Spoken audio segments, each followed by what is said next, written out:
এইয়া পাত্ৰদা আমাৰ হোষ্টেলৰ এজন মেম্বাৰ বহুত ভাল মৰমীয়াল এই দাদাজন পাত্ৰদা আজি 10 ছেপ্টেম্বৰ আজি তেখেতৰ বাৰ্থডে সেই বাৰ্থডে বুলি আমাৰ লগৰবোৰে লগতে জুনিয়ৰবোৰো কেক লৈ আহিলে মানে আজি হ'ল দুটা কেক কাটিব পাত্ৰদাই এই চব এতিয়া এটা কেক কাটি আছে পাত্ৰদাই আজি বহুত ফূৰ্তি আজিৰ দিনটো তাৰ কাৰণে বহুত বিশেষ দিনৰ পৰা বহুত ফূৰ্তিত আছে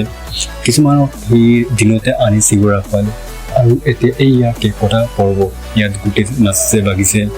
কেক কাটিছে অথচ আমাৰ লগত ফূৰ্তি কৰিছে ধেমালি কৰিছে বহুত কিবা কিবি কৰিছে মানুহজন ইমান সহজ সৰল ইমান মৰমীয়াল মানে দিনে নিশাই কষ্ট কৰি আমাৰ কাৰণে ভাতৰ যোগান ধৰে মানে এইজনে হ'ল আমাৰ হোষ্টেলৰ কুকজন ৰান্ধনীজন যিজনে ৰ'দ বৰষুণ নিউজ হ'লেও আহি ভাতৰ যোগানটো ধৰি দিয়েগৈ ভাত বনাই খুৱাই ইয়াত নিজৰ ঘৰৰ দৰে কামটো কৰি যায়গৈ তেখেতৰ এই কামৰ কাৰণেই বহুত ভাল লাগে সকলোৰে প্ৰিয় সকলোৰে মৰমৰ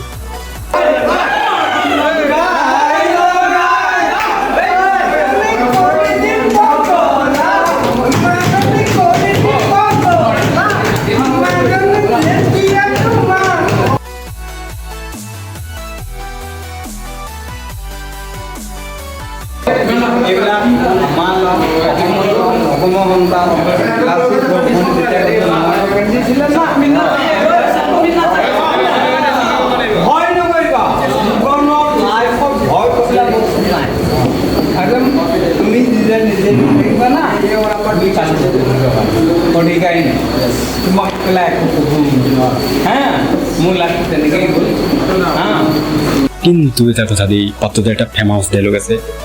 ঐ ল'ৰা 20 টকা দেচোন এটা এইটো ক'বই আৰু এইটো মানে মেইন ডাইলগ কিছুমানে দিয়ে কিছুমানে খুৱায়ো ভাল লাগে আৰু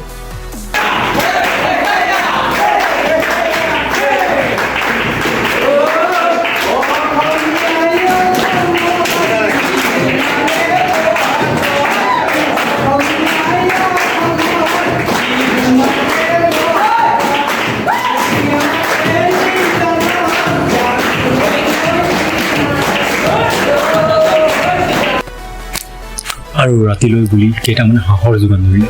মানে হাঁহৰ মাংসৰে ভাতটো খোৱালে গোটেই হোষ্টেল বৰ্ডাৰ সেই কাৰণে আমি হোষ্টেল বৰ্ডাৰ তেওঁক বহুত অশেষ ধন্যবাদ জনাইছোঁ তেওঁ যাতে আকৌ বহুত দিনলৈকে জীয়াই থাকে তেওঁৰ জীৱনত সুখ সমৃদ্ধি আহে তাকে কামনা কৰি আজি এই ভিডিঅ'টো ইমানতে সামৰিছোঁ ধন্যবাদ বাই বাই